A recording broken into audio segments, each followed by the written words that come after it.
할렐루야. 아멘. 여러분, 우리 서로 바라보면서 이렇게 인사 한번 나눴으면 좋겠습니다. 서로 바라보시면서 이렇게 고백하겠습니다. 사랑합니다. 한 번만 더 이렇게 인사 나누겠습니다. 인내의 열매를 맺겠습니다. 아멘. 1908년에 영국의 남극 탐험가가 느낀 깨달음을 기록한 글을 보게 되었습니다. 남극을 탐험한다라고 하는 것은 극한의 자리에 나아가는 것입니다. 그 극한의 자리에 나아갈 때 물도 식량도 인간이 가장 필요로 한 것들이 제일 먼저 고갈되어지게 되죠. 이제 얼마 남지 않은 식량을 식량이라고 해봐야 상하지 않고 그 쉽게 가지고 갈 수 있는 건빵, 말린 빵을 조금씩 골고루 그 팀원들에게 나누어 주었습니다. 이제 그것을 각자 마지막 일정까지 조금씩 나누어서 먹는 것이 그들이 할 수 있는 유일한 먹음의 소망이었습니다. 그런데 어느 날 밤에 이 팀장이 제일 신뢰하는 한 사람이 모두가 자는 그 잠자리에서 부스럭부스럭 다른 사람의 가방을 뒤지는 것을 보게 되었습니다. 이 사람은 그 자리에서 바로 그 사람을 책망하지는 않았지만 마음에 너무 큰 실망감이 느껴졌습니다. 내가 이토록 아끼고 사랑하는 사람이 이렇게 먹을 것 하나를 가지고 다른 사람을 배신하는가. 그런 실망감 속에 잠을 이루지 못하고 아침에 일어났는데 다른 한 사람이 이야기하는 겁니다. 내가 어제 분명히 다 먹고 아무것도 없었는데 내 가방에 빵이 들어있다고 이야기하는 거예요.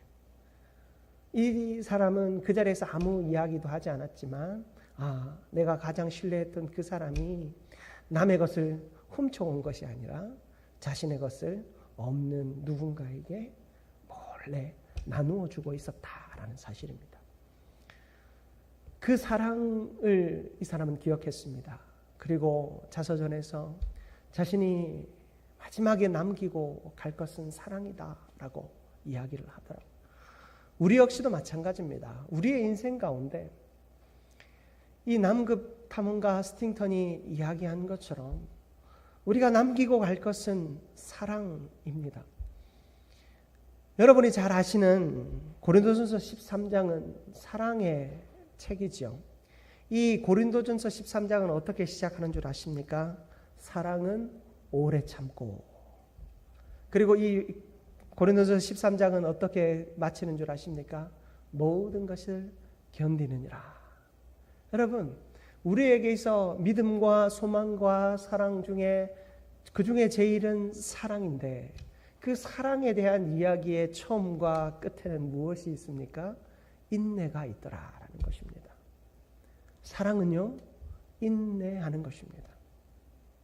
인내하지 못하고 사랑을 이루었다 말하는 자는 조금 더 지켜봐야 합니다.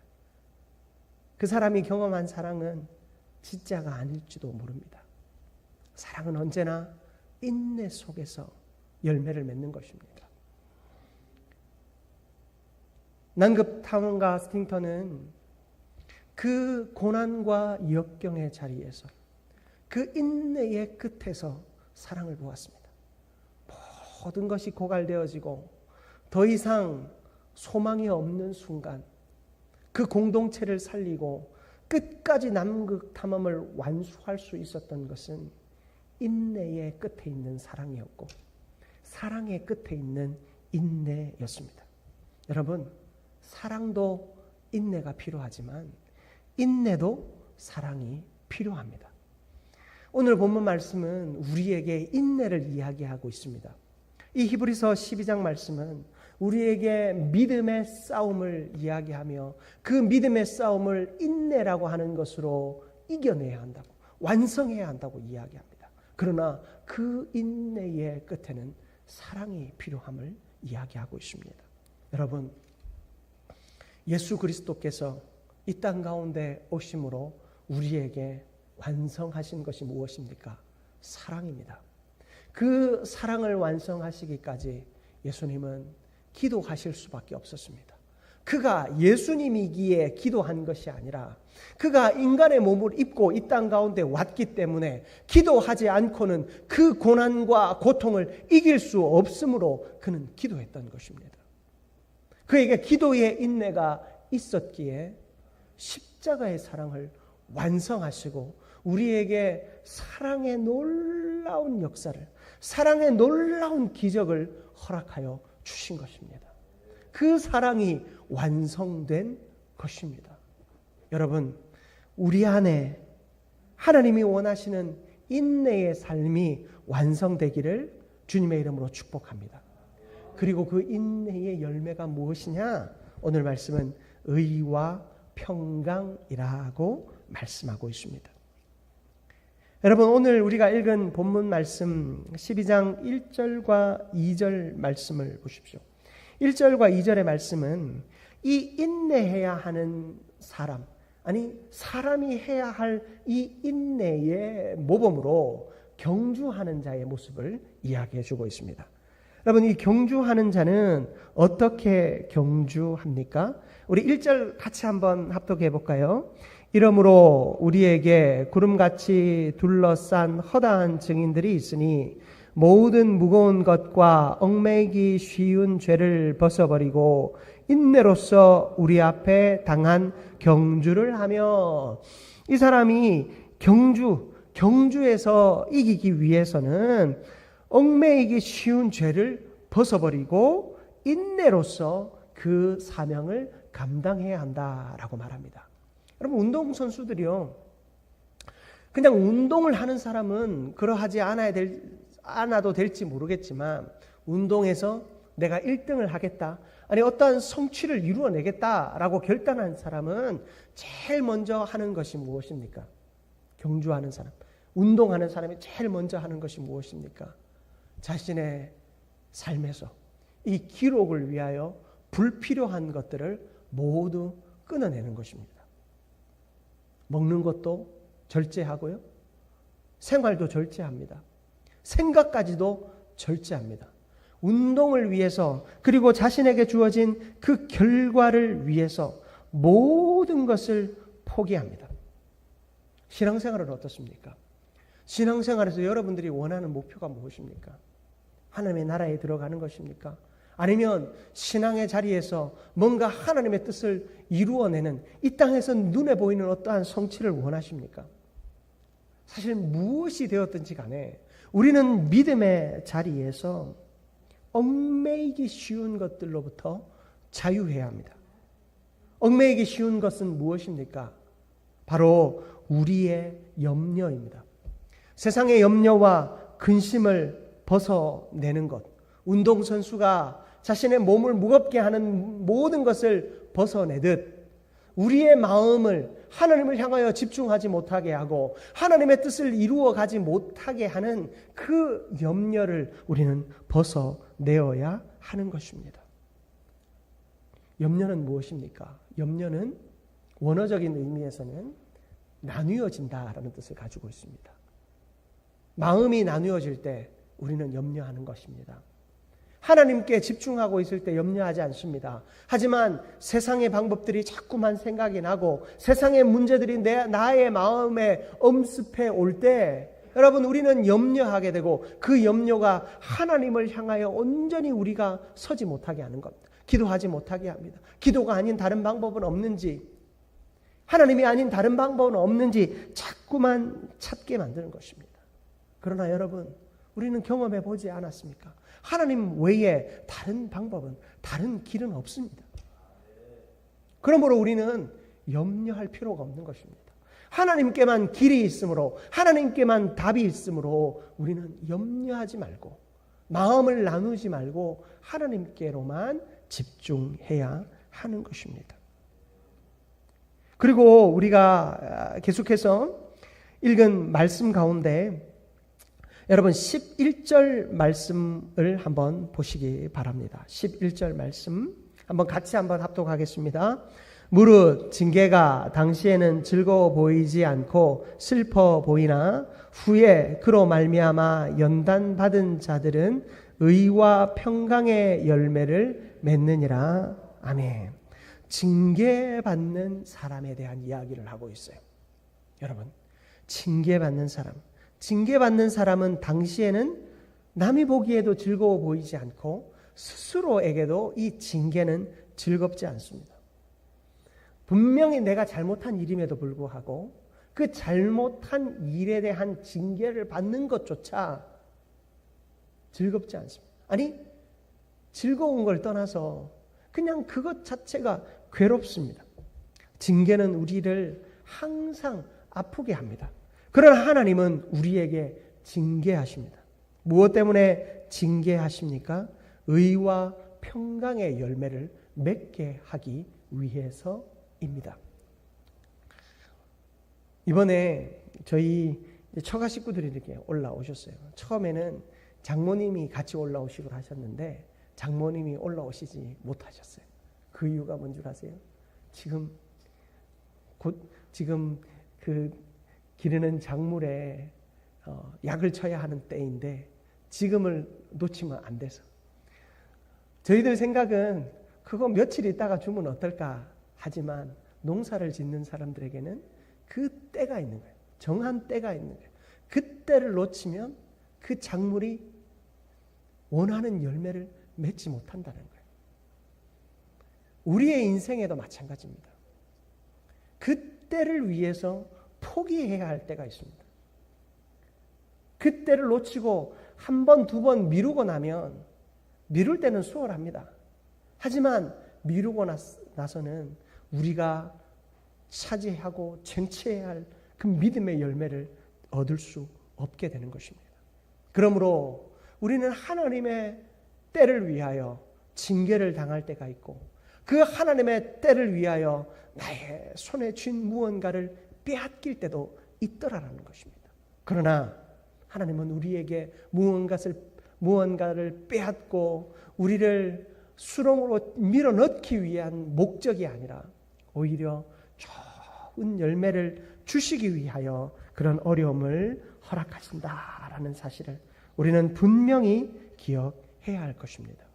여러분, 의와 평강의 열매에서 이 의의 열매라고 하는 것은요, 먼저는 이 의의 열매는 하나님의 뜻을 이루는 것을 의미합니다.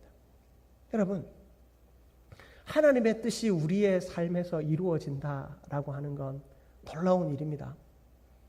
내가 하나님의 뜻을 이루어가는 인생이라고 한다면 여러분, 나의 삶의 본분을 다한 것 아니겠습니까? 그것보다 더 놀라운 일이 어디 있습니까? 하나님의 뜻이 내 인생 가운데서 이루어진다? 하나님이 나를 사용하신다? 여러분, 그건 놀라운 기적입니다. 세상에 많은 사람들이 하나님 나를 써주십시오, 하나님 나를 사용하여 주옵소서라고 기도하지만 내가 하나님께 쓰임을 받는지 아닌지, 아니 내가 이 세상을 제대로 살아가고는 있는지 늘 의심 속에 살아가는 인생이 얼마나 많습니까? 그런데 하나님의 뜻을 이루어가는 인생을 살아간다면 여러분, 이것보다 더 큰 축복이 어디 있겠습니까? 우리 인간을 향한 최고의 목적을 이렇게 이루어갈 수 있는 방법이 바로 우리의 인내에 있다라는 것입니다. 그리고 평강의 열매를 맺는다라고 하는 것은요, 이 평강은 바로 하나님의 형통의 삶을 우리의 인생 마지막까지 살아낼 수 있게 된다라는 것을 의미합니다.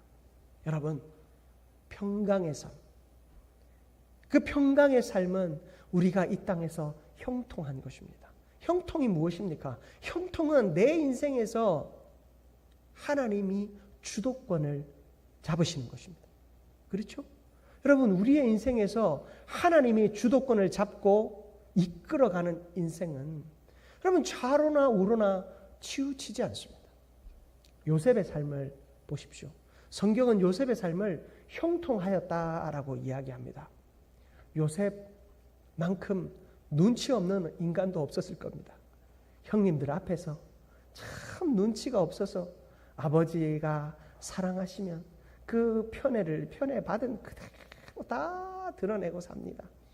심지어 하나님이 꿈을 꾸게 하셨는데 형님들이 만든 집단이 자기의 집단을 향하여서 절하는 모습을 보면서 그걸 봤으면 여러분 그거는 어린 애들도 뭔가 느낌이 오잖아요.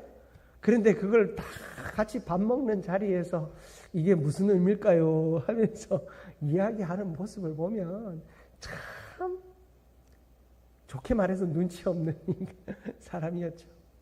그런 그에게 하나님이 그의 인생을 이끄시니까 형들이 그를 죽이려고 그 구덩이에 집어넣어도 그의 목숨이 살아나고 형님들이 그를 죽이려고 상단에 그를 팔아버려도 그의 인생은 애굽에서 새로운 길을 찾더라는 것입니다. 젊고 또 멋있는 모습을 보며 주인의 아내가 유혹할 때 그가 하나님께 이끌림을 받으며 살아가자, 그가 하나님께 이끌림 받는 것을 선택하자 그의 삶이 감옥으로 갔지만 그 감옥에서 오히려 애굽의 총리가 되는 발판을 마련하게 하시더라라는 것입니다. 여러분, 형통의 삶은 내 인생이 하나님께 이끌림 받는가 아닌가에 달려 있습니다. 내 인생이 하나님께로부터 이끌림 받는다면 나는 형통한 인생이고, 내 인생이 세상으로부터 이끌림을 받는다면 나는 더 이상 평강과 형통과는 상관없는 삶이 되는 것입니다. 여러분, 우리의 모든 삶이 평강의 열매를 맺는 형통의 삶이 되기를 주님의 이름으로 축복합니다. 여러분, 이러한 삶이 무엇으로 이루어진다고요? 인내로 이루어진다. 그러므로 우리에게 이 인내가 필요합니다. 그런데 그 인내는 어디의 끝에서 발견할 수 있다고요? 사랑의 끝에서 발견할 수 있는 것입니다. 여러분, 내가 아무리 참는 은사가 있다 할지라도 인생의 결정적 위기 앞에서 참을 수 있는 사람은 아무도 없습니다. 다 타협합니다. 다 적절하게 그 상황들을 그냥 이용하거나 그 상황들을 덮어놓고 넘어가기 일쑤입니다. 그러나 우리 안에 사랑이 있으면 인내할 수 있습니다. 관계의 인내는 어떻습니까? 여러분, 우리의 관계 속에서 인내하기가 제일 어렵습니다. 특히 부모와 자식 간에 인내하기란 참으로 어렵습니다. 남편과 아내는 산 세월이 점점 많아지면 점점 인내하지 않더라고요. 쉽게 말하고 쉽게 행동하게 되더라고요. 그러나 그렇게 쉽게 말하거나 행동하지 않는 가정을 한번 보십시오. 그 안에 무엇이 있습니까? 사랑이 있습니다. 부모와 자식 간에도 사랑이 견고하게 있으면 여러분, 힘들고 어려운 상황에서도 서로가 인내하며 그 관계를 이어갈 수 있습니다. 교회 공동체도 마찬가지지요. 여러분, 우리 안에 예수의 사랑이 있다면 우리는 인내할 수 있습니다. 참기 어려운 상황과 환경들을 만납니다. 교회가 여기밖에 없어? 라는 그런 마음이 들 만큼 나를 힘들게 하는 일들이 생겨납니다. 그러나 우리 안에 사랑이 있으면 우리는 그것을 이길 수 있습니다. 여러분, 그런데요, 하나님께서는 우리에게 좋은 방법을 주셨습니다. 여러분, 사람을 사랑하기란 참 어렵습니다. 그러하기에 누구를 사랑하라 합니까? 하나님을 사랑하라 합니다. 하나님을 사랑하고 하나님을 의지할 때 우리에게 사람을 사랑할 수 있는 지혜가 생깁니다. 우리가 사람을 사랑할 때 우리 관계 속에서 우리는 인내의 열매를 맛보게 되는 것입니다. 그 인내의 열매가 무엇이라고요? 의의 열매와 평강의 열매다라고 이야기하고 있습니다. 여러분, 우리의 공동체가 그렇게 하나님이 기뻐하시는 공동체 되기를 주님의 이름으로 축복합니다. 우리 빌립 전도회 역시도 하나님께서 이 전도회를 향한 분명한 계획들이 있습니다. 여러분, 성경에 빌립 집사가 등장합니다. 이 빌립 집사는 복음을 전하는 사람이었습니다. 사도들이 할 수 없는 일들을 그들이 감당하게끔 하기 위해서 세워진 사람이었습니다. 그 빌립이 스스로 완전히 감당하기 원했던 사역은 바로 복음을 전하는 것이었습니다. 여러분, 그의 복음 증거의 사명이 또 우리 빌립 전도회 회원들에게도 온전히 임하기를 원합니다. 여러분들이 하나님 안에서 복음을 전하기 위하여 애를 쓰십시오.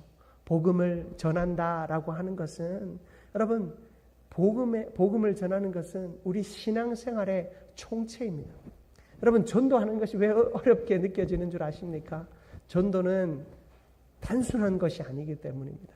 전도를 위해서는 영혼을 사랑하는 마음이 있어야 하고 담대함이 있어야 합니다. 부끄러워하는 마음이 없어야 합니다. 거절감을 이기기 위한 노력이 있어야 합니다. 그리고 남을 살리는 자격을, 남을 살리려면 스스로도 하나님 앞에서 그 자격을 얻어야 하는 것입니다. 내 믿음이 자라갈 때 하나님은 그 일 감당하게 하십니다. 여러분, 그러므로 이 빌립 전도의 모든 회원들이 하나님 안에서 복음 증거자의 사명을 감당하고 그 복음 증거자의 사명을 감당하기 위해서 모든 면에서 잘 준비되어질 수 있기를 축복합니다. 여러분, 우리 안에 하나님께서 주시는 마음이 무엇입니까? 고난이라고 하면 참 듣고 싶지 않습니다. 우리는 다른 사람은 다 고난에 빠져도, 다른 사람은 신앙생활을 하면서 어려움을 당해도 나만은 당하고 싶지 않은 것이 고난입니다. 그러나 성경은 무엇을 말합니까? 믿는 모두에게 고난이 임할 것이다 이야기합니다. 여기서부터 신앙생활이 어려워지기 시작합니다. 신앙생활을 하면 물질로도 복을 받고 또 사람으로도 복을 받고 또 생업의 자리도 복을 받고 모든 게 복을 받았으면 좋겠는데 고난이 있답니다. 그러나 이 고난은 하나님이 우리에게 복을 주시기 위한 가장 위대하고 아름다운 통로임을 기억하시길 바랍니다. 그 고난 속에서 여러분, 우리는 인내해야 합니다. 그 인내함을 통하여서 의와 평강의 열매를 맺어야 합니다. 사랑하는 성도 여러분, 그리고 빌립 남전도회 회원 여러분, 사랑함으로 인내하고 인내함으로 사랑하십시오. 그리고 그곳에서 의와 평강의 열매를 맺고 하나님께서 저와 여러분에게 주시는 사명의 자리에서 항상 기뻐할 수 있는 저와 여러분들 되시기를 바랍니다. 말씀을 마무리하기 원합니다. 오늘 본문 2절 말씀입니다. 여러분, 2절 말씀을 같이 한번 한 목소리로 합독하겠습니다. 믿음의 주요 또 온전하게 하시는 이인 예수를 바라보자. 그는 그 앞에 있는 기쁨을 위하여 십자가를 참으사 부끄러움을 개의치 아니하시더니 하나님 보좌 우편에 앉으셨느니라. 아멘. 여러분, 제가 마지막에 말씀드린 것이 바로 이 부끄러움을 개의치 않는 것입니다. 여러분, 부끄러움은 무엇을 의미합니까? 어떻게 보면 자존심이라고 말할 수도 있을 것입니다. 신앙생활을 하다 보면 참 자존심 상할 일이 많습니다. 그러나 이 부끄러움을 예수님께서는 개의치 않으셨습니다. 하나님이 사람이 치는 채찍을 맞고 그리고 정치범들이나 달리는 십자가에 달리는 일이 얼마나 수치스러운 일이겠습니까? 하나님이 보시기에도 본이 되는 것 같아 보이지 않습니다. 그러나 하나님께서는 그를 십자가에 다셨습니다. 예수님께서도 그 십자가의 달림을 개의치 않으셨습니다. 부끄러워하지 않으셨습니다. 여러분, 잠시의 고난이 우리에게 의와 평강의 열매를 주기 때문입니다. 그러므로 우리의 신앙의 여정 가운데 지금 당장 나에게 주어진 고난과 시련 앞에 낭망하지 마시기를 바랍니다. 예수를 바라보시기 바랍니다. 예수님께서 개의치 않으신 그 부끄러움을 나도 개의치 않겠다라고 하는 결단이 저와 여러분들 가운데 있기를 바랍니다. 그리하여서 최선을 다해서 인내를 넘어 그 인내 끝에 있는 사랑을 온전히 이루어가는 빌립 전도회 그리고 우리 모든 성도가 되기를 주님의 이름으로 축복합니다.